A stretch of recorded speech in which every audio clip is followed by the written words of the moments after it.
Join me as I put my memory to the test and see if I can remember everything from my childhood without any hints. Our memories are what make us who we are.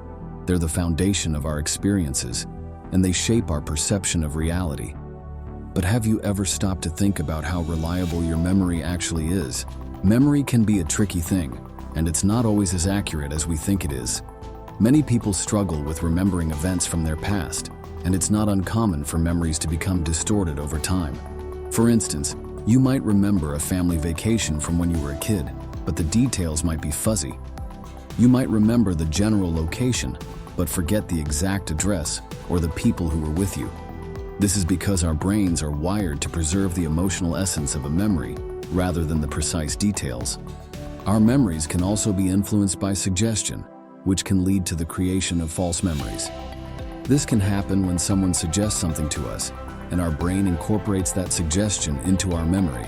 For example, if someone asks you if you remember a particular event from your childhood, and they provide you with some details, you might start to remember those details even if they didn't actually happen. This is a common phenomenon that can lead to the distortion of our memories. The influence of suggestion can be particularly powerful in certain situations, such as an eyewitness testimony. When witnesses are asked to describe what they saw, their memories can be influenced by the questions they're asked and by the information they're provided. This can lead to inaccurate testimony and even to the conviction of innocent people. It's a sobering reminder of just how fragile our memories can be and how easily they can be manipulated. The brain plays a crucial role in memory, and it's able to rewire and adapt throughout our lives. This process is called neuroplasticity, and it allows our brains to change and grow in response to new experiences. However, this process can also lead to the distortion of our memories as our brains try to make sense of new information and fit it into our existing narrative. For example, when we learn something new, our brains might try to connect it to something we already know, and this can lead to the creation of false memories. The science of memory is complex, and it's still not fully understood. However, research has shown that our memories are not fixed, and they can be changed and influenced by a variety of factors. This includes our emotions, our experiences, and even our surroundings. For instance, if you're in a familiar location, you're more likely to remember things that happened there. On the other hand, if you're in a new or unfamiliar location, your memories might be more prone to distortion. Our brains are capable of creating entire scenarios that never actually happened, and this can be due to a variety of factors, such as stress, trauma, or suggestion. The famous case of the Mandela effect is a great example of this. Many people remember Nelson Mandela, the former president of South Africa, dying in prison in the 1980s. However, this never actually happened. Mandela passed away in 2013 after serving as president from 1994 to 1999. This phenomenon highlights the fragility of our collective memory and how easily it can be influenced by false information.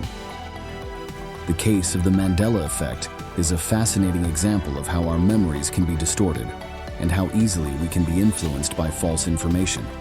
It's a reminder that our memories are not always reliable and that they can be changed and influenced by a variety of factors.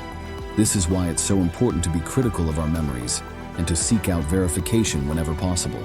By doing so, we can gain a better understanding of our own memories and how they shape our perception of reality. The story of Elizabeth Loftus is another great example of the power of suggestion and the distortion of memories.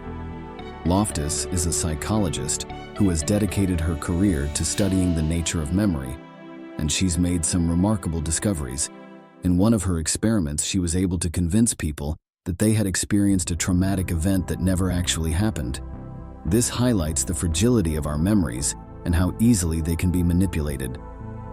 In conclusion, our memories are not always as reliable as we think they are. They can be distorted by a variety of factors, including suggestion, emotion, and experience. This is why it's so important to be critical of our memories and to seek out verification whenever possible. By doing so, we can gain a better understanding of our own memories and how they shape our perception of reality. If you've ever experienced a memory that you're not sure is real, or if you've ever wondered about the reliability of your own memories, be sure to share your story in the comments below.